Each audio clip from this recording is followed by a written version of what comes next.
सभी साथियों को नमस्कार। जो भी साथी जुड़ चुके हों तो जुड़ जाएं।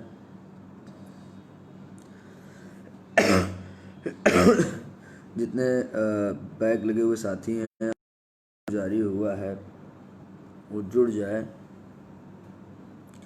जितने भी साथी जुड़ चुके हैं कृपया करके वीडियो को ज़्यादा से ज़्यादा तक पहुंचा दें,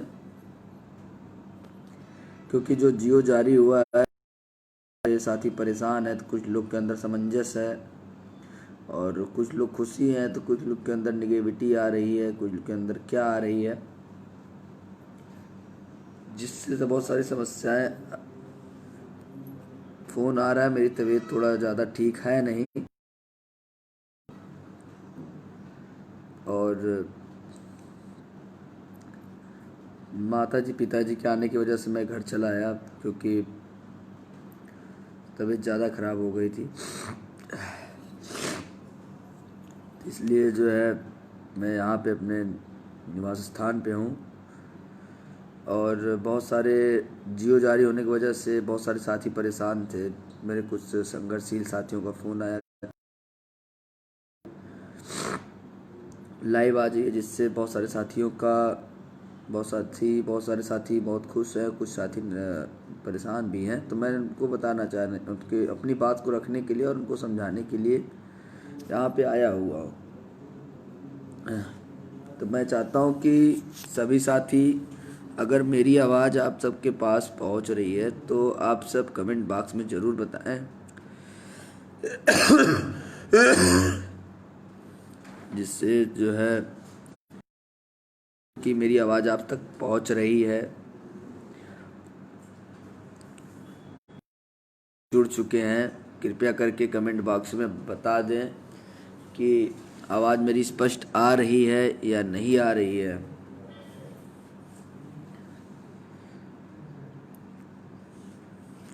भैया जितने लोग जुड़ चुके हैं कृपया करके एक बार बता दें कि मेरी आवाज़ स्पष्ट रूप से आ रही है कि नहीं आ रही है।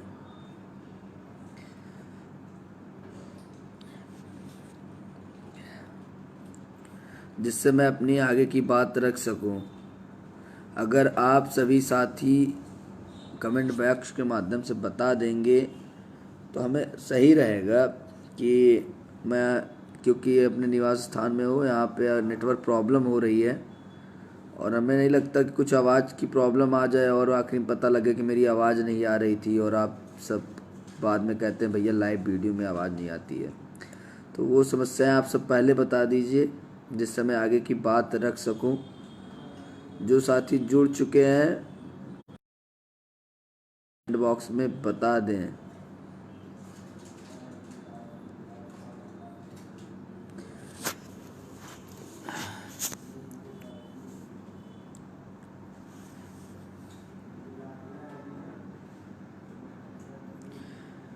चलिए मैं अपनी बात रखता हूँ, शायद आप सब कमेंट बॉक्स नहीं आप सब जो है नहीं बताना चाहते, तो आपको मैं बताना चाहता हूँ कि एक जियो जारी हुआ है और उस जियो में माननीय सर्वेंद्र विक्रम सर के द्वारा जियो जारी हुआ है और लिखित रूप से आदेश जारी हुआ। उसमें ये बोला गया है कि मतलब कि बैक प्रशिक्षुओं के द्वारा धरना दिया जा रहा था जिससे गलत प्रभाव पड़ रहा था और उनकी वजह से बैक प्रशिक्षुओं को जिनका प्रमोट नहीं किया गया है उन प्रशिक्षुओं का जो है जो प्रमोट हुए नहीं प्रशिक्षु हैं उनकी परीक्षाएं चतुर्थ सेमेस्टर की स्पेशली जो है जनवरी माह के अंतिम में, मतलब कि आपकी 23 जनवरी से 28 जनवरी के बीच आपकी परीक्षाएं होंगी। मैंने सर्वेंद्र विक्रम सर से फ़ोन वार्ता किया और मैंने पूरी जानकारी ली इस विषय में और उसके बाद मैं लाइव आया क्योंकि मेरे कुछ साथियों ने कहा कि भैया इस पे आप लाइव आइए जिससे स्पष्टीकरण दे सकें। हमारी लड़ाई प्रमोट की थी। हम इतना चाहते थे कि सेकंड सेमेस्टर का बैक पेपर हो जाए और थर्ड सेमेस्टर प्रमोट हो और चतुर्थ सेमेस्टर की परीक्षाएँ नवंबर में संचालित हो। जो 6, 7, 8 जो भी तिथि निर्धारित है उस तिथि में हो। उसके लिए धरना प्रदर्शन चालू हुआ, बहुत सारी लड़ाइयाँ हुई। जो बैक वाले प्रशिक्षु थे उनकी 1 साल से ज़्यादा समय लगता है चतुर्थ सेमेस्टर की परीक्षाएं कराने में, क्योंकि वो हमेशा परीक्षा नियामक ने किया है, जिससे भविष्य प्रशिक्षुओं को लग रहा था कि उनका भविष्य अंधकारमय होगा और आगामी भर्ती से बाहर हो जाएंगे। इसके लिए जो है बहुत सारे जो है हमारे साथी मानसिक डिप्रेशन में थे, और हमें भी लगा कि ये गलत हो रहा है, क्योंकि आर्टिकल 16 के तहत समानता खनन हो रहा था और कहीं ना कहीं सरकार गलत की है। और इस पे स्पष्टीकरण अभी तक मुझे नहीं दी है, ना मेरे साथियों को दी है, और हम सब ने इस पे जब भी मांग उठाई तो हमें लाठियों से पीटा और हम सब की आवाज़ को दबाया गया। तो चाहे 12 अक्टूबर को हो, चाहे कल हुआ, जिस तरह से हमारी छात्राओं बहनों को मारा गया, हम सबको मारा गया, बस मेरे ऊपर जो घटनाएं घटी तो मैं इस लाइव वीडियो में क्या बताऊं, बस इतना मैं बता सकता हूं कि किसी बड़े नेता की इशारे पे मेरे पीछे प्रशासन को लगा दिया गया है। मेरी हिस्ट्री खंगाली जा रही है, मेरे हिस्ट्री के साथ साथ मेरे घर परिवार तक नोटिस पहुंचाई जा रही है। हर चीज़ मतलब कि उन्होंने हस्तक्षेप करना शुरू कर दिया है। मुझे पुलिस बल के ऊपर पथराव, पुलिस बल के वर्दी, गाड़ियों पर तो पुलिस की गाड़ी तोड़फोड़ जैसे फर्जी चीज़ों में फंसाया जा रहा है। मेरे ऊपर लाठियों से पीटा गया और सीने पे मारा गया लातों से, और मेरे सर पे मार कर दिया गया, जिससे मेरी तबीयत बहुत ज़्यादा ख़राब है। मैं अपनी बहनों की वजह से मजबूर हो गया, क्योंकि जो मेरी बहनें थी मेरा साथ नहीं छोड़ रही थी, और उन्होंने आखिरी दम तक मुझे पकड़ के रखा, और चारों तरफ उन्होंने मुझे एक सुरक्षा घेरे में लेने की कोशिश की, और उन्होंने मुझे आखिरी दम तक एक सुरक्षा घेरे में रखा। और यहाँ तक कि पुलिस प्रशासन ने अपनी तानाशाही रवैये की वजह से उन्हें भी नहीं बख्शा। पता नहीं, उन्हें भी नहीं बख्शा और उन्हें भी बहुत मारा।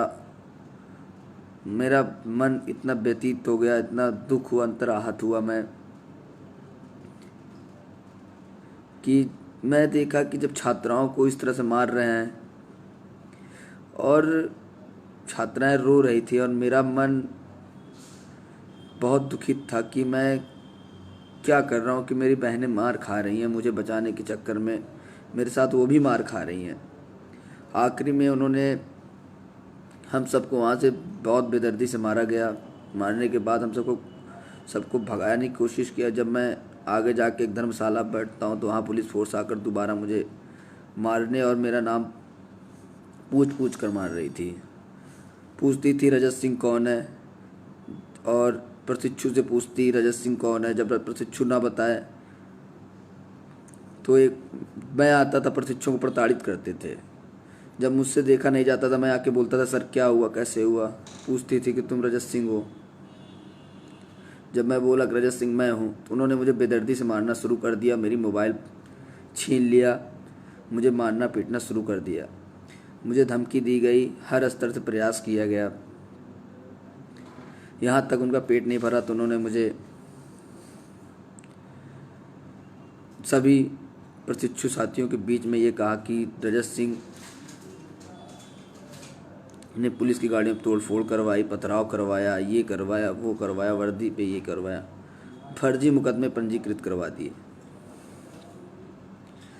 आज मेरे साथ जो हुआ है मैं क्या बताऊं, मैं बता नहीं सकता, क्योंकि एक परिवार का मुखिया अगर आप सबको बताया, जब किसी देश का राजा कमज़ोर हो जाता है तो वहाँ की प्रजा अपना दुख किसी से नहीं बता सकती। तो मैं अपना दुख तो नहीं बता सकता, बस मैं कह सकता हूँ कि मैं अपने परिवार के लिए कुछ भी कर सकता हूँ।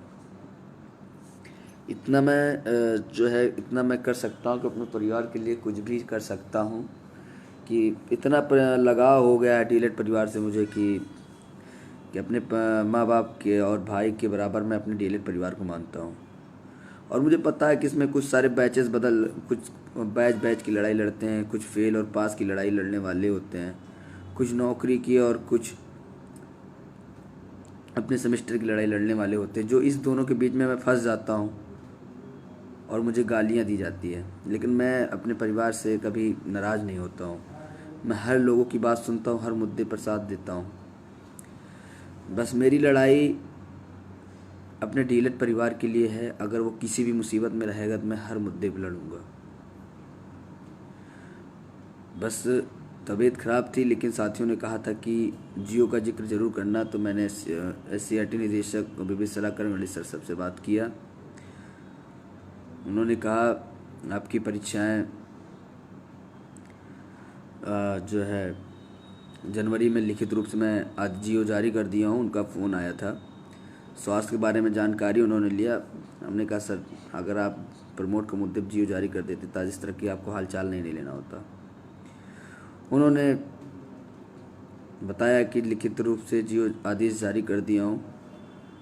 मुझे एक बार खुशी हुई, लेकिन मैंने पूछा सर किस चीज़ का जियो जारी हुआ है, तो उन्होंने बताया कि परीक्षाएं आपकी एकदम फिक्स कर दी गई है। आप अधिकतर प्रशिक्षु ये कह रहे थे, आपके जब उस दिन समस्या सुनने गए थे कि आपकी परीक्षाएं 1 साल लेट होंगी, तो इसलिए हमने लिखित रूप से आदेश जारी कर दिया है। आपके पेपर जो है 23 जनवरी से 28 जनवरी के बीच में संपन्न मौखिक आश्वासन नहीं है।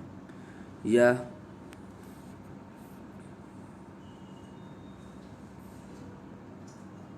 एक लिखित जियो जारी किया है, आदेश जारी किया है, इसलिए आप सब गुमराह मत होइएगा। इसलिए मैं सभी प्रशिक्षु साथियों से कहना चाहता हूँ, आप ये मत भ्रमित रहिए।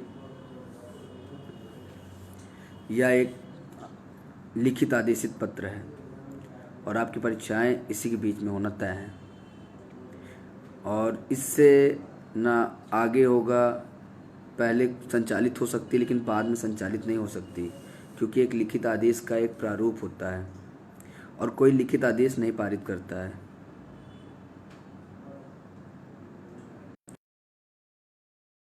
मेरी लड़ाई प्रमोट की थी। मैं चाहता हूँ आप सब पढ़ाई पे ध्यान दें। मैं अपने स्तर से लड़ूंगा।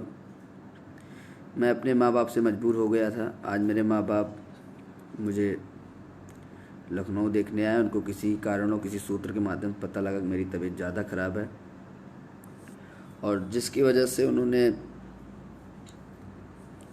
आकर वहाँ से डिस्चार्ज कराया और घर लेकर चले आए। तो मैं अपने माँ बाप की वजह से मजबूर होकर लखनऊ आया हूँ। बाकी आप अपनी पढ़ाई की तरफ अग्रसर रहें। मेरा संघर्ष जारी रहेगा जब तक आपका मेरे पास बल है, आत्मविश्वास है, तब तक संघर्ष जारी रहेगा। बस मैं इतना सरकार से आखिरी बार कहना चाहता हूँ, आपने 90,000 बैक प्रशिक्षु के साथ अन्याय किया है और आपने मासूम छात्र और छात्राओं के ऊपर लाठीचार्ज 1 बार नहीं 2-2 बार करवाया है।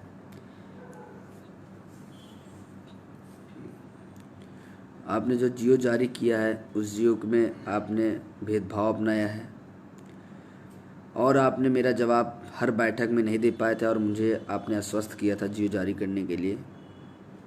उस जियो को जारी करने के लिए जब हमने SCRT जाकर आपको जगाने की कोशिश की और आपने पुलिस प्रशासन की भी बात नहीं मानी थी उस समय, तब हमने इको गार्डन धरना स्थल स्थापित को उठाकर SCRT फिट के पास ले जाकर आपको जगाने के लिए प्रयास किया था। लेकिन आपने जिस तरह से आपने किया, शिक्षा विभाग ने किया, कि पुलिस प्रशासन ने किया, कि इनके पीछे कोई एक बड़े नेता का हाथ है, जिन्होंने मेरा नाम पूछवा कर मुझे बेदर्दी से मारना शुरू किया। और उस समय जो वहाँ के साथी उपस्थित थे और जो लाइव वीडियो में कैप्चर किया है, उसमें आपकी सच्चाई मौजूद है। लेकिन आपने जब वहाँ से बेदर्दी से मारने के बाद एक धर्मस्थल पर हम सब अपना स्थान छात्राओं बहनों के साथ उपस्थित होकर एकत्रित होते, तो आपने भी वहाँ पर न रुक कर देकर जिस तरह से मेरे ऊपर फर्जी आरोप लगाए, वो कहीं न कहीं एक पढ़े लिखे और एक पुलिस प्रशासन को कहना उचित नहीं था, क्योंकि आप पर जनता का विश्वास था।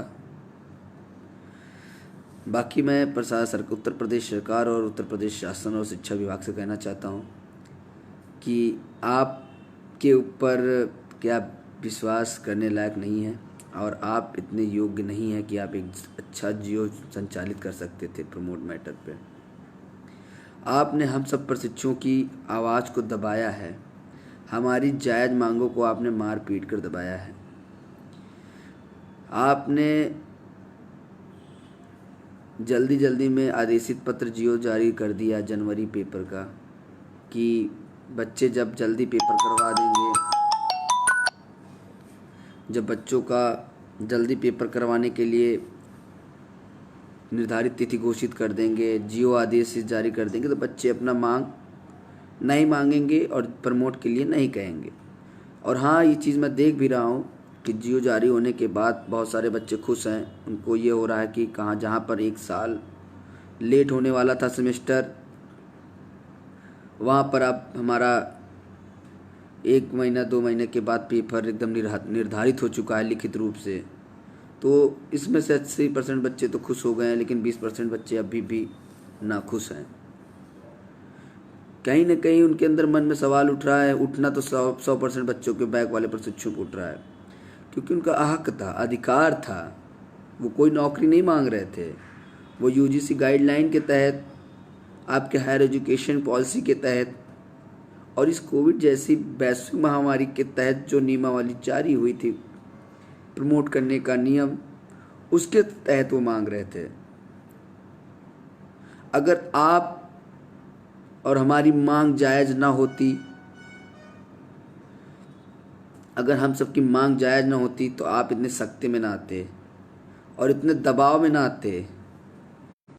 आपने जो आदेश जारी किया है ना, उसमें आपने लिखा है कि धरना प्रदर्शन और सदस्य धरना प्रदर्शन करने की वजह से और सेमेस्टर लेट होने की वजह से बच्चों के लिए जनवरी में चतुर्थ सेमेस्टर की परीक्षाएं प्रस्तावित करते हैं। आप कायर थे, आप डरपोक थे। आपको पता था कि जो 90,000 बैक प्रशिक्षु अपनी आवाज़ उठा रहे हैं और जो उस मांग को बखूबी उठाने वाला रजत सिंह था, उसके ऊपर आपने फर्जी आरोप और 90,000 प्रशिक्षुओं के ऊपर लाठीचार्ज करवा कर डरवाया, ताकि वह अपनी मांग ना रख सके आपसे। वो परीक्षा तिथि आपने निर्धारित कर दी, 28 को धरने में आपने परीक्षा तिथि निर्धारित कर दी और आपने कायरता का परिचय दिया कि बच्चे पढ़ने में जुट जाएंगे। तब भी जब बच्चे अपने हक मांगने के लिए बड़े स्तर पर जब संघर्ष मेरे साथ करने के लिए तैयार हुए, तो आपने 1 बार नहीं 2-2 बार हम सबको लाठियों से मरवाया। जब यह मुद्दा आपके ये अन्याय करने वाले मुद्दे पर जब सारी मीडिया और सारी युवा वर्ग ने आवाज़ उठाना शुरू कर दिया, तो आपने आज जल्दी में आकर जनवरी में परीक्षाएं प्रस्तावित करके तिथि भी हमको फ़ोन करके निर्धारित करके बता दिया कि 23 जनवरी से आज 28 जनवरी तक परीक्षाएं होंगी। आप परेशान मत होइए। परेशान मैं नहीं हो रहा हूँ, मेरा तो 1 साल पूरा हो गया परीक्षण, टेट पास हूँ। परेशान 90,000 साथी हो रहे जिसके साथ आपने अन्याय किया, अलगाववाद की भावना फैलाई है। उन्होंने लीगल मांग उठाई थी, हमने भी लीगल मांग उठाई थी, लेकिन मजबूरी ये थी कि जब अपने ही देश में जयचंद आ जाएं, जब अपने ही परिवार में जयचंद आ जाते हैं ना, तब परिवार और देश का भी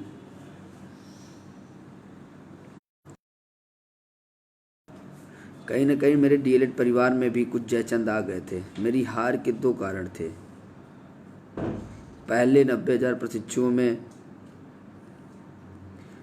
9 से भी बच्चे सक्रिय ना होना, और जो बचे हुए मेरे साथी थे 400 साथी 300 साथी, उनमें कुछ अराजक और कुछ नेताओं की घृणा मानसिकता की वजह से मैं इस मुद्दे पर कमज़ोर होता रहा। मुझे गिरफ्तार तो किया गया उस दिन रात को। मेरी रणनीति थी SCRT घेराव की। मैंने पूरी रणनीति बनाई थी ताला जड़ने की SCRT पे। मैंने मार खाने को भी तैयार था। उस दिन प्रमोट हो के रहता। उस दिन आपने अस्वस्थ उस शिक्षा विभाग ने अस्वस्थ करके गया था कि 12 बजे आदेश जारी कर दूंगा। उस दिन मैं ताला मार देता और मेरे ही बैच, मेरे ही DLED परिवार में कोई गद्दार, कोई DLED का ऐसा नेता गद्दार ना होता तो आज 90,000 बैक प्रशिक्षु प्रमोट हो गए होते। जो आज ये जनवरी में परीक्षाएं कराने के लिए प्रस्ताव जारी हुआ, इसी प्रस्ताव में आज धरना प्रदर्शन के साथ साथ लिखा होता कि बैक प्रशिक्षु प्रमोट। लेकिन मजबूर मैं हुआ जब मुझे फंसा दिया गया। मैं बच्चों को जब निकालना स्टार्ट किया, मैंने बच्चों को रणनीति बताना शुरू किया तो मेरे ही कुछ परिवार के अराजक तत्व नेताओं ने पुलिस प्रशासन को मुखबरी दे दी कि रजत सिंह अब SCRT घेराव करने जा रहे हैं। जब मैंने बच्चों को निकालना शुरू किया तो आखिरी जब मैं बचता हूँ तो पुलिस प्रशासन द्वारा PAC लगाकर मुझे बैठ और सारे आरोप प्रत्यारोप और मेरे ऊपर FIR जैसी धमकियाँ, हर चीज़, हर PAC लगा दी गई। मुझे छोड़ा नहीं जा रहा था। मैंने अपने भाइयों के लिए हाथ पैर हर चीज़ जोड़ा। मैंने हर स्तर पर उनको आश्वस्त किया कि मैं नहीं जाऊंगा। मैं जैसे ही छूटा रात को, मैं किसी तरह भगते भगते मैं पीछे के गेट से, क्योंकि मुझे पता था अगर मैं नहीं निकलूंगा तो कुछ अराजक तत्वों को जैसे धरना सफल हो जाएगा। मैं पीछे के गेट से निकलकर मैं भगता हुआ मैं किसी तरीके से SCRT पहुंचता हूं। मैं देखता हूं कि कुछ अराजक तत्व धरने को कैंसिल करने में लगे हैं। मैं वहां से बच्चों को एकत्रित करते हुए SCRT बैठाता हूं, एक जो रोड पे टहल रहे छात्र और छात्राएं थी। जब मैं वहां पहुंचता हूं तो मुझसे पहले ही वहां पुलिस प्रशासन को मुखबरी दे दी जाती है कि रजत सिंह ताला जड़ने वाला है, रजत सिंह यहाँ से उठेगा नहीं।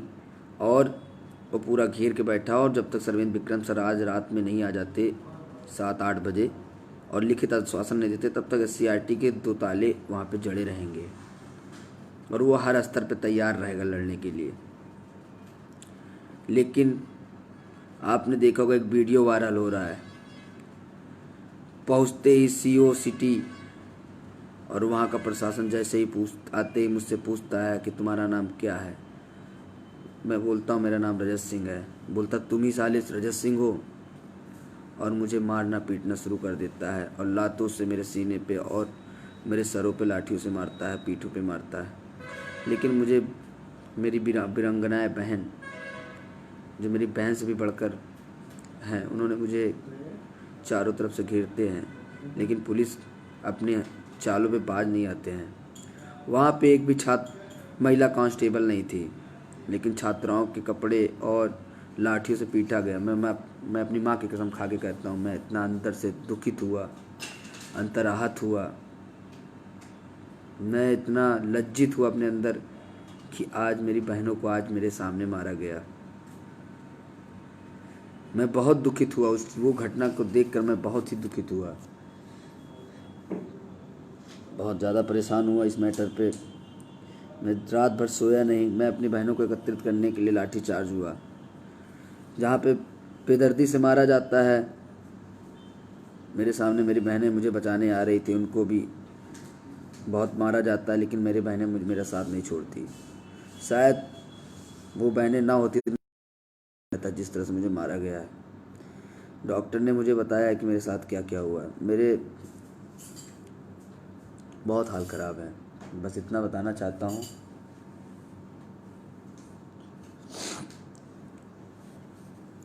बस इतना बताना चाहता हूँ कि मैं लड़ाई 2 लोगों से हारा हूँ। पहली, मैं DLED की कुछ गद्दार नेताओं की वजह से, जो मेरे मिशन को हमेशा असफल बनाए। दूसरा, वो जियो आदेश का जो बना हुआ था, जब मैं वहाँ पहुँचा ताला जड़ने की कोशिश की, उससे पहले पल को अधिक से अधिक संख्या में जुटवा दिया था। मेरी हर रणनीति को उनके पास अपडेट रहता था। मैं क्या करने वाला हूँ, कब निकलने वाला हूँ, मुझे बैठा दिया जा रहा है, मुझे बहुत प्रताड़ित किया जा रहा था। मेरे हर एक चीज़ों को उन्होंने बता दिया था।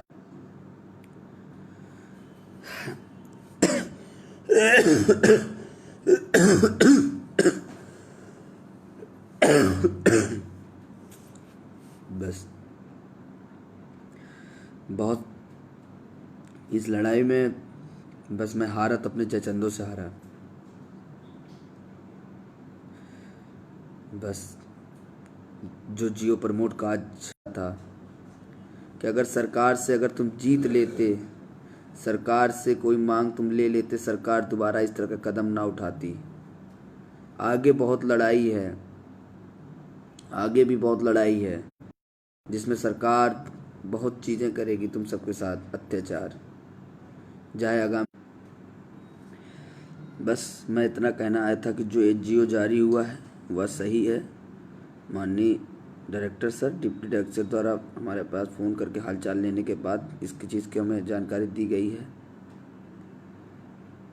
3rd सेमेस्टर की पढ़ाई मैं मजबूर हो चुका हूँ अपने परिवार से, मैं मजबूर हो चुका हूँ डीएलएड के जयचंदों से, क्योंकि ये लड़ाई मैं जीत चुका था। 99% में जीत चुका था, केवल 1% रह गया था। आज प्रमोट का जियो जारी होने वाला था, कल ही 12 बजे जारी हो। उसी के लिए हम सबने रात में घेराव करके आदेश पारित करवाने वाले थे। हमें एडीएसपी, डीएसपी, जिला अधिकारी, जिला उप अधिकारी, सीओ सिटी सबके सामने हमें बेसिक शिक्षा विभाग के आला बीबी सलाहकार गणेश जी, सेक्रेटरी, इन सब ने हमें आश्वस्त किया था कि आप सबको कल 12 बजे मिलेगा प्रमोट का। इसलिए मैं अधिक संख्या में आप सबका आह्वान किया था कि कहीं आपकी संख्या ही हमारी हार का कारण ना बन जाए। इसलिए मैंने आखिरी दम तक अपनी भीड़ को बनाए रखा था।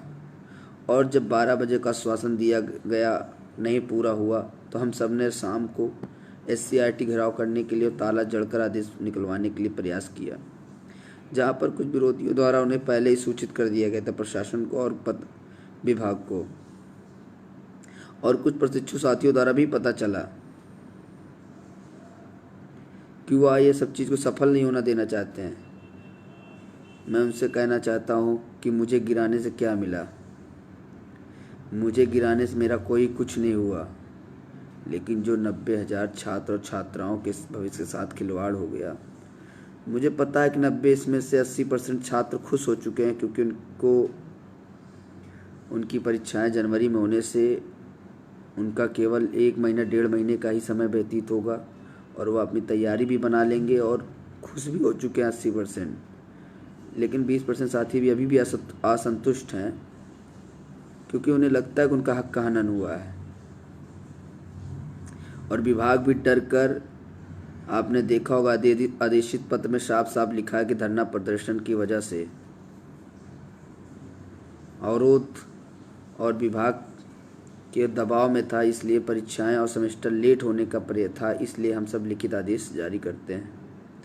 इसलिए विभाग आज पहली बार जनवरी में लिखित आदेश के लिए तैयार हो गया। जिनका प्रमोट नहीं हो रहा है उनको जनवरी में पेपर कराएगा। लेकिन खुशी तो है, एक छोटी जीत है, लेकिन मेरी जो मांग थी प्रमोट हो, आपके जो अधिकारियों को हनन था, वह कहीं ना कहीं पूरा नहीं हुआ। ये मेरी खुशी नहीं है। मेरी खुशी जिस दिन प्रमोट होता उस दिन मैं खुश होता। संघर्ष तभी सफल माना जाता है जब आप जिस मुद्दे पर लड़ रहे हैं उसको जीत पाएँ। अगर मैं संघर्ष कर रहा हूँ उससे आपको आधी जीत मिलती है तो मेरे लिए, आपके लिए खुशी हो सकती है, लेकिन मेरे लिए वो खुशी नहीं है।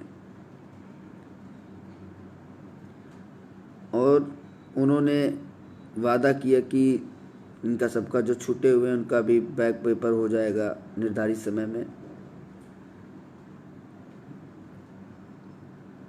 बस मैं इतना बताना चाहता हूँ बैक प्रशिक्षुओं से एक बार कि आगामी भर्ती इतनी जल्दी नहीं आने वाली है। देख रहा हूँ कुछ साथी कमेंट बॉक्स में लिख रहे हैं कि भर्ती भैया जो है रोने का सिंबल दे रहे हैं और बता रहे हैं बहुत सारे लोगों ने फांसी लगा ली। तो मैं बताना चाहता हूँ आपके पेपर जनवरी में संचालित हो चुकी है और रिज़ल्ट 1 महीने में डिक्लेयर करने के लिए कहा है उन्होंने। आपका फरवरी लास्ट तक रिज़ल्ट उन्होंने निकालने का वादा किया है। तो आप कहीं ना कहीं भर्ती से भी बाहर नहीं हो रहे हैं और आपका सेमेस्टर भी अब जल्दी पूरा होगा, क्योंकि जो आपके समकक्षी साथी थे उनसे आपका 1.5 महीने पीछे होगा रिज़ल्ट। तो आप 1.5 महीना पीछे जा रहे हैं। 80% छात्र और छात्राएं तो संतुष्ट हो चुके हैं, लेकिन कुछ छात्र आहत होंगे, क्योंकि उनको जो स्वाभिमान और संतोषी व्यक्ति और जिनको लगता है कि हाँ उनके अधिकारों का हनन हुआ, तो नहीं खुश होगा, क्योंकि सही में सरकार ने यहाँ पे हमारी आवाज़ दबाया है। गलत को सही ठहराने पर आवाज़ को दबाने के लिए लाठियों से पीटा है। बस मैं अपने सभी साथियों से कहना चाहता हूँ, आप पढ़ाई में जुट जाएं। बाकी मैं जैसे ही घर से फ्री होता हूँ मैं अपने स्तर से देखूँगा। लहरी लड़ाई प्रमोट की है, मैं अपने स्तर से प्रयास करूँगा।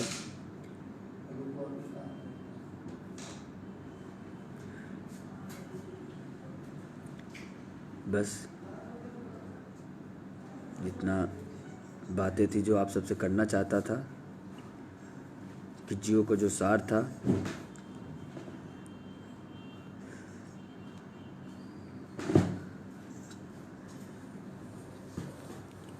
जियो का इतना सार था कि जो बैक प्रशिक्षु हैं जिनका प्रमोट नहीं हुआ है, 23 जनवरी 23 से 28-20 जनवरी तक परीक्षाएं संचालित होने के लिए होंगी। और ये एक लिखित आदेश है, कोई पीएनपी सचिव का मौखिक बयान नहीं है, इसलिए टलेगा नहीं। और रिज़ल्ट आपको 1 महीने तक के अंदर आ जाएगा, फरवरी तक रिज़ल्ट आ जाएगा। और आप सब कोई भर्ती से बाहर होने वाले हैं नहीं, तो इसलिए आप डिप्रेशन में मत रहिए। बाकी मेरी लड़ाई प्रमोट की है, मैं आप सब पढ़िए, मैं लड़ूंगा जितना हो पाएगा। लेकिन मैं उन लोगों से मैं कहना चाहता हूँ कि डीएलएड ने के कुछ गद्दार अगर मेरे साथ गद्दारी ना किए होते तो शायद आज ये खुशी लड्डुओं में तब्दील होती, और आज जो मैं बीमार होकर आज इस बेड पे पड़ा हूँ, जीत का जश्न मनाता हुआ दिखता, क्योंकि मेरी जीत का जश्न तब होता जब मैं प्रमोट होता और मुझे लगता है मेरे संघर्ष ने आज 90,000 बच्चों का भविष्य सुरक्षित कर लिया। मैं बहुत अंतर से आहत हूँ। मैं शायद अब सक्रिय ना रह पाऊँ आपके बीच, हो सके मैं जल्दी अब लाइव नहीं आने वाला, हो सके इस डीएलएड से कुछ मिला नहीं, लेकिन कुछ बहनों का प्रेम और कुछ भाइयों का साथ इस तरह मिल गया कि और उन्होंने समझाया कि इस डीएलएड की राजनीति में कुछ रखा नहीं है।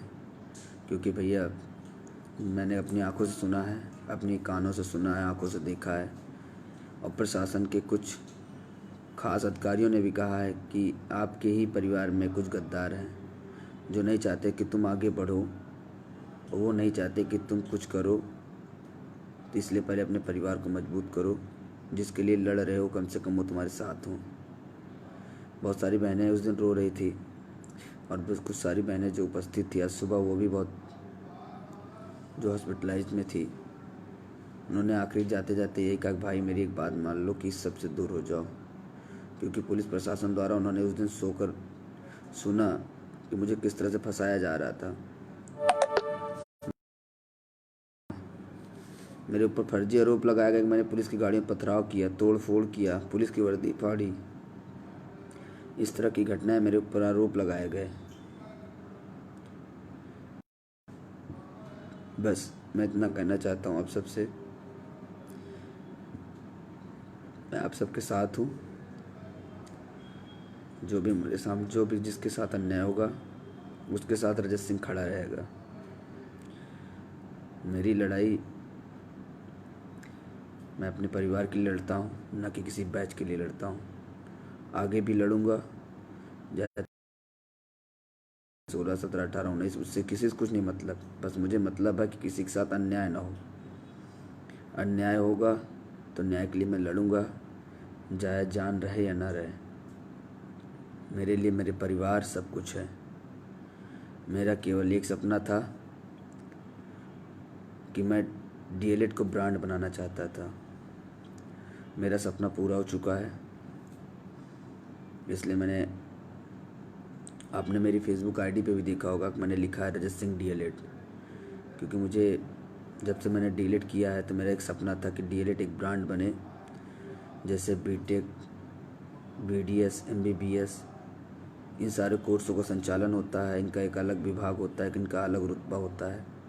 मैं वैसे चाहता था कि डीएलएड भी एक अलग ब्रांड बने और हर लोग के तक पहुँचे। बस किसी के कहने या किसी के सुनने पर एक दिन मेरी हंसी उड़ाई गई थी कि डीएलएड क्या होता है, और उन्होंने 3-4 बार पहुँचा। तभी मैंने सोच लिया था कि आप डीएलएड को ब्रांड बनाना चाहिए। और कहीं ना कहीं मुझे लगता है कि डीएलएड एक ब्रांड बन चुका है। जो नहीं जानता है वो भी जानने लग गया कि डीएलएड कोई कोर्स होता है। बस हमारी एक ही लड़ाई थी, डीएलएड पर ब्रांड बने और डीएलएड परिवार के साथ कोई अन्याय ना हो। जब जब अन्याय होगा वहाँ रजत सिंह उपस्थित होगा, वो चाहे जिस बैच की लड़ाई हो, चाहे जिसके साथ लड़ाई हो। बस मुझे दुख एक चीज़ का है कि मेरे साथ मेरे परिवार ने नहीं दिया, और दुख इस बात का है कि जिस परिवार के लिए मैं लड़ रहा हूँ उस परिवार के कुछ जयचंदों द्वारा मुझे हराने के लिए और मेरे भविष्य को बर्बाद करने के लिए मुझे वो इतने निचले स्तर पर गिर जाएंगे, मुझे पता नहीं था। तो बस अब मेरी लड़ाई कोशिश रहेगी कि अन्याय के साथ, जो अन्याय करेगा उसके साथ न्याय दिलाने के लिए खड़ा रहूँगा। बाकी आप सब पढ़िए, और मैंने कहा था कि मेरी लड़ाई तब तक चलेगी जब तक मैं, लेकिन मुझे दुख है कि आप सबको जिस तरह से लाठी चार्ज किया गया, तो आप सबका अधिकतर साथियों को वहाँ से जाना और रुकने में बहुत सारी असुविधा थी, तो आपकी कुछ लोगों की मजबूरी थी वहाँ से जाना। मैं कल के प्रकरण से बहुत ज़्यादा दुखित हूँ, लेकिन मजबूर है कि मैं भी आप सबकी तरह एक प्रशिक्षु हूँ। बस हौसला इतना है कि मैं किसी से डरता नहीं हूँ। नौकरी मिलेगी तो ठीक है, नहीं मिलेगी तो भूखा तो मरूंगा नहीं। भगवान ने 2 हाथ 2 पैर दिए, लेकिन अन्याय किसी के साथ होने नहीं दूंगा। बस मैं अपने परिवार के लिए न्यौछावर हूँ। बाकी जब जब भी मेरे परिवार को मेरी ज़रूरत पड़ेगी तो वहाँ रजत सिंह ज़रूर पहुँचेगा। इसलिए मेरे लिए